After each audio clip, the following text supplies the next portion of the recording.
Hi, this is Luis from Barranquilla, Colombia. Greetings. Y están escuchando The Watchman's Radio.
Well, all right.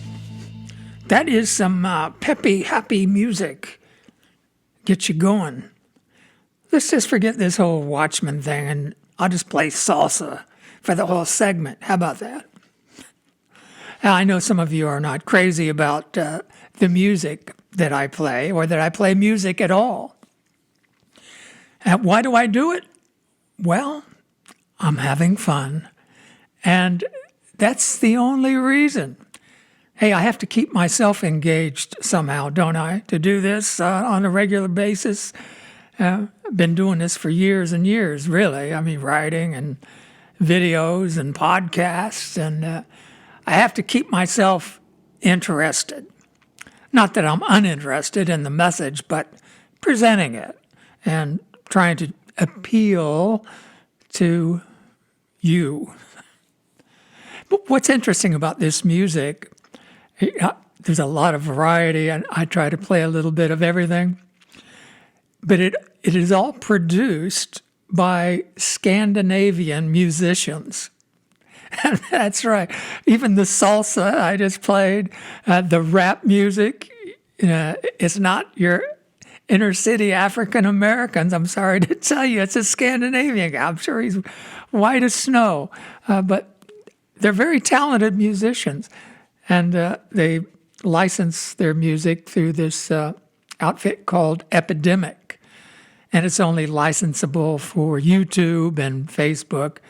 Otherwise, I just do a podcast and not mess with the video because it takes more time and trouble and bandwidth to do a video. And some days I put some interesting pictures on, eye candy, whatever, but it takes hours, really, to get images and park them in the right place and transition and all of that. And to do it every day, it's just too time-consuming. Anyway, I hope some of you enjoy the variety of music. I can't take requests because, like I say, all I'm doing is playing music from Epidemic, and I don't want to get into any licensing issues, as would surely be the case if you just started playing, popular music.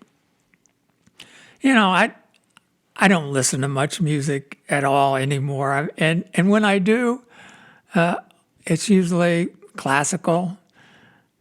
I think I've mentioned before, I like Bach, and I love Yo-Yo Ma on the cello, and I like opera as well. I've been listening to Maria callous, a beautiful, beautiful voice. But, I like when I'm driving, I often just prefer the silence. Maybe I'll listen to news radio chatter for a little bit, but that drives you crazy after a while, and it's not news anyway. But so there we are. What are we going to talk about today? I missed yesterday. What happened there? I just didn't work up the brain wave activity. It was it was like 14 below here in Michigan yesterday morning, and I had to go out for a little bit. And I don't think I ever recovered, but it's warming up a little bit today. I did want to speak, though, on yesterday's daily text, Monday, January 21. Whenever the society veers off into prophecy, that always perks me up because that's my field of expertise, shall I say? I think I'm going to go with that word, expertise, yeah. Monday, January 21, I will show a waiting attitude for the God of my salvation. And that is taken from Micah 7:7. Well, let's go ahead and read the comment here. The conditions we face today are similar to those in the days of the prophet Micah. He lived during the reign of wicked King Ahaz, a time when all sorts of corruption prevailed. In fact, the people had become expert at doing what was bad. And they cite Micah 7:1-3. Micah realized that he could not personally change these conditions. If we have faith like that of Micah, we will be willing to wait for Jehovah. Our situation is not like that of a prisoner who is waiting in his cell for his execution. Well, maybe it is for some. He is forced to wait, and he's not looking forward to the outcome. How different things are for us. We are willing to wait for Jehovah because we know he will fulfill his promise to give us everlasting life at exactly the right time, the best time. So we endure faithfully with patience and joy. To do otherwise, to wait while complaining and grumbling that Jehovah is not acting fast enough, would be displeasing to our God. Well, okay. I wonder who writes this. I wonder if they're quietly signaling that there's wickedness in the organization. They admit that we live in times similar to when Micah was alive, during the reign of wicked King Ahaz, when all kinds of corruption prevailed. And as I've pointed out before, the Watchtower now says that Jerusalem does not typify Christendom, and they just leave it hanging there. Well, what does it typify? And so I wonder, it seems to me maybe they kind of know and agree with what I've been saying all these years. Micah realized he could not personally change these conditions. Just like you poor publishers, you can't change the Watchtower. They're never going to drop 1914, forget it. They're never going to admit that they've been complicit in children being abused by sexual predators. So you're just going to have to be patient and wait for Jehovah to set matters straight. When we talk about the book of Micah, some may be inclined to think, well, that as an ancient prophetic book, it applied to Israel, and that was it. But we know better. For example, in the 4th chapter of Micah, it refers to events in the final part of the days. The mountain of the house of Jehovah will be lifted up. In fact, let me read a few passages from that 4th chapter. The Watchtower is talking about waiting on God to set things straight, right? So it goes on in verse 3, he will render judgment among many peoples and set matters straight respecting mighty nations far away. And then it says, for all the peoples will walk each one in the name of its God, but we will walk in the name of Jehovah, our God, forever and ever.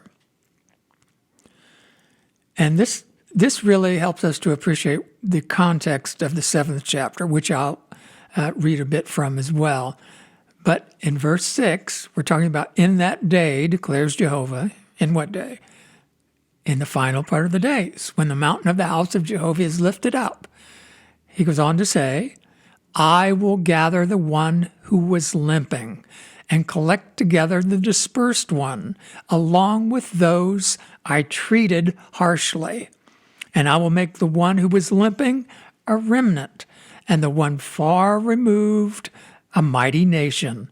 And Jehovah will rule as king over them in Mount Zion from now on and forever.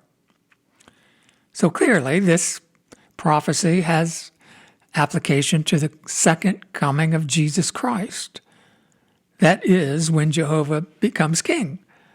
Jesus rules in his Father's name.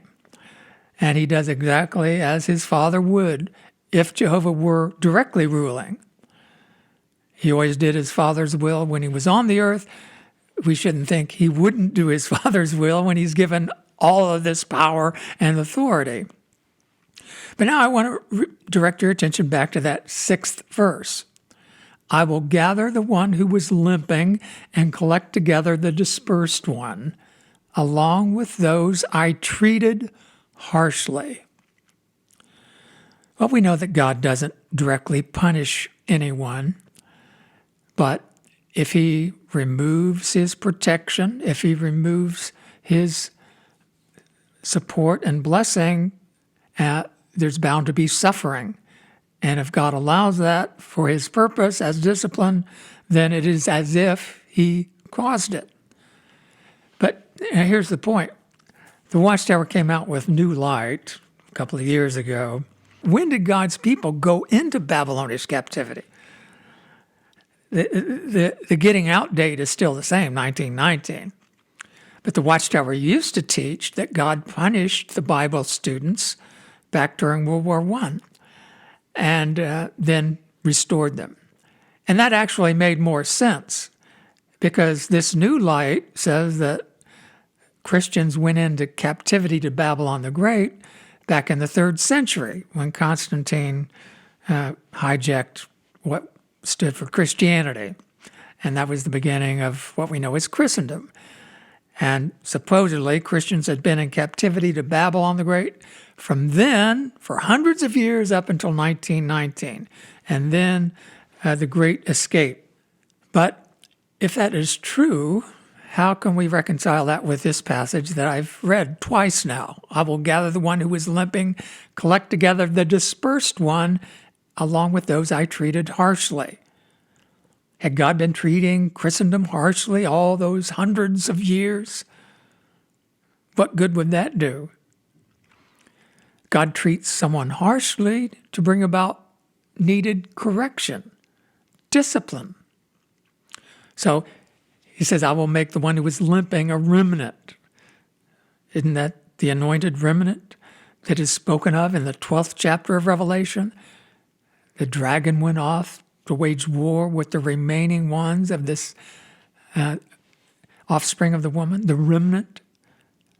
King James uses the word remnant, and that's been impressed in the theocratic lingo of Jehovah's Witnesses for many, many years.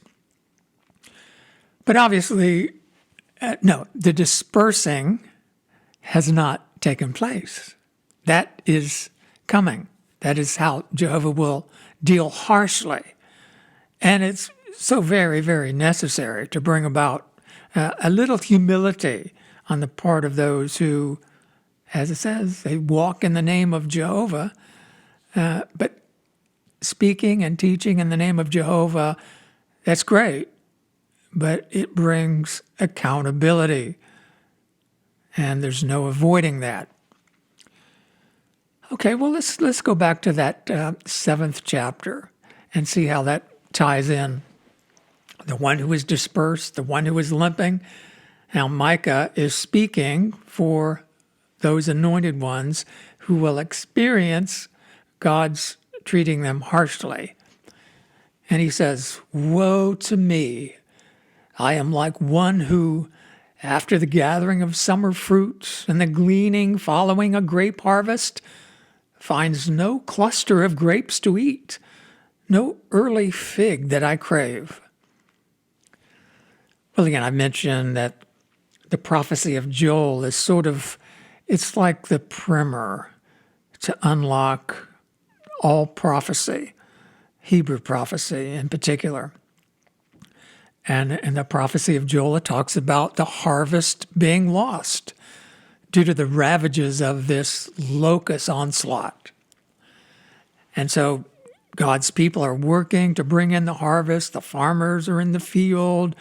The vine dressers are working. And then suddenly it's all lost, or it seems to be lost. It's speaking about not a literal harvest, of course, but the Christian work, the disciple-making work, the preaching and teaching work comes to a sudden and screeching halt, and it appears as all of the work has been in vain. And then Micah goes on, "The loyal one has perished from the earth. Among men there's no one upright. All of them lie in ambush for bloodshed. Each hunts his own brother with a dragnet."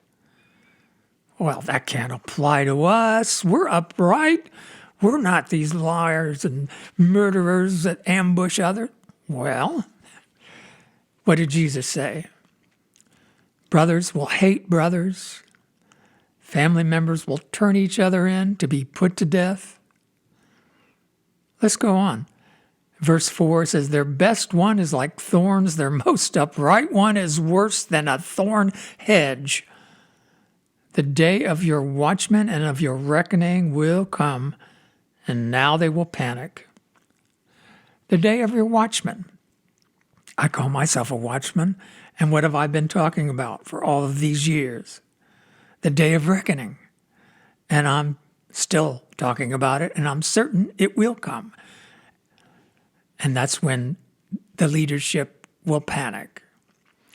Well, again, talking about brothers hunting each other with a dragnet, the prophet goes on to say, "Do not put your faith in your companion or trust a close friend. Guard what you say to the one who lies in your embrace. For a son despises his father, a daughter rises up against her mother, and a daughter-in-law is against her mother-in-law. A man's enemies are the men of his household." And that sets the context for the verse that was read in the text. Verse 7, "But as for me, I will keep on the lookout for Jehovah. I will show a waiting attitude for the God of my salvation. My God will hear me." Well, Jesus quoted verse 6, didn't he? A man's enemies are the men of his own household. Jesus quoted that, I believe, in the 10th chapter of Matthew. But he also, let me quote that actually. He said, "For I came to cause division, with a man against his father, and a daughter against her mother, and a daughter-in-law against her mother-in-law. Indeed, a man's enemies will be those of his own household." Well, certainly that dynamic has been at play from the time that Jesus first began preaching. People became divided against each other. Those who accepted Jesus, they were thrown from the synagogue. Some of them were put to death. And we can see the same divisions that are created when a person begins studying with Jehovah's Witnesses. Sometimes there are severe repercussions. Sometimes young people, I've heard of them being put out of the house by their own parents. Sometimes a marriage splits up because one accepts the truth and the other doesn't. But it's going to get worse. There will be an ultimate division. And the watchtower recognizes that. The sheep and the goats, the wise and foolish virgins, the faithful slave, the evil slave. There is a future parting of the ways. Those who are resolutely for Jehovah and those who are against. And that will be the ultimate division when a man's enemies will literally be in his own household. As Jesus said, children will have their parents handed over, vice versa. Well, let's go on with verse 8. And I think this really buttresses the point that I've been trying to make for a number of years, that there is a future exile to Babylon the Great. In verse 8 it says, "Do not rejoice over me, O my enemy. Although I have fallen, I will rise up.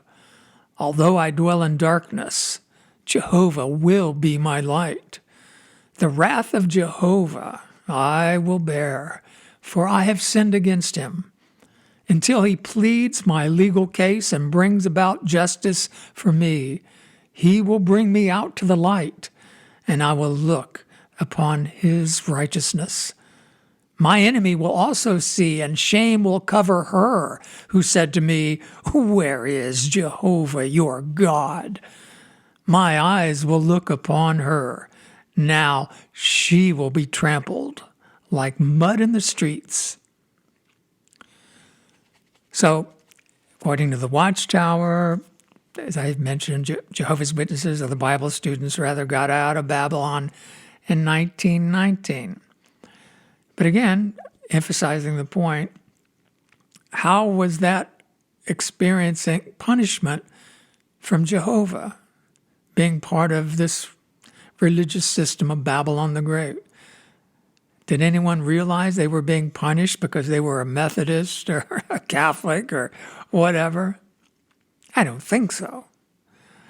But we can take a cue from what has happened in Russia. Jehovah's Witnesses, of course, were oppressed during the communist era. And then when the Soviet Union went belly up, the Watchtower received legal recognition, and they were able to preach openly. And they began building kingdom halls. They built a beautiful branch office in St. Petersburg. But the Russian Orthodox Church was always behind oppressing them. A number of years ago, Russia outlawed the internet access of jw.org. And as you all know now, Jehovah's Witnesses in Russia have been absolutely banned and their properties liquidated. They haven't rounded them up and put them in Siberia yet, but they can't preach openly. And if the brothers are caught meeting together or preaching, then they will be arrested. And many of Jehovah's Witnesses are seeking asylum in neighboring nations like Finland. So how can the Watchtower claim that Babylon the Great has no power to suppress our work? That's just simply not true. And it can happen on a worldwide scale, but only if the nation states are destroyed. And that's what I've been talking about for many years as well. A great crash, and that will be the end of the nation-state system, the end of democracy, the end of the American experiment. And mankind will be subjected to this tyranny.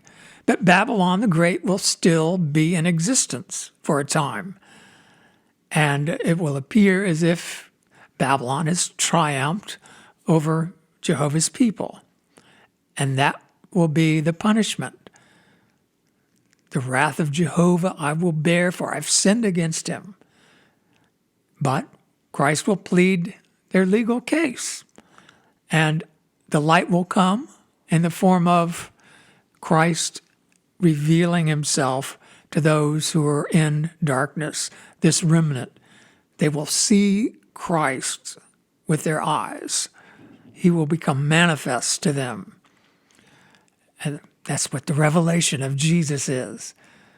And that will have the transforming effect upon them so that the chosen ones will then shine as brightly as the sun in the kingdom of their Father. And in that way, Jehovah will exalt them far above this woman enemy. And then Jehovah will put it into the minds and hearts of the ruling powers to destroy Babylon the Great. And in that way, she will be trampled like mud in the streets. And Jehovah will become king.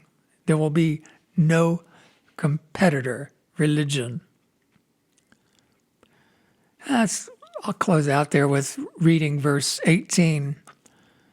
Who is a God like you, pardoning error and passing over the transgression of the remnant of his inheritance? He will not hold on to his anger forever, for he delights in loyal love. He will again show us mercy. He will conquer our errors. You will throw all their sins into the depths of the sea. You will show faithfulness to Jacob, loyal love to Abraham, as you swore to our forefathers from the days of long ago. So Micah is referring back to the promise God made with Abraham. By means of your offspring, all the nations will bless themselves. Jesus being the primary seed of that woman, of the offspring, and those who are anointed with Christ, as Paul explained in his letter to the Galatians, if you belong to Jesus, you are the seed. So God has to deal with the fact that they're not perfect as Christ is, but he uses Christ's ransom and his intercession through his mediation of the new covenant, and God conquers their errors as if throwing them into the depths of the sea, and in that way fulfilling his promise made to Abraham long ago. Well, I'm sorry, but I'm going to play some more salsa. Thank you for listening, and I hope to speak to you tomorrow.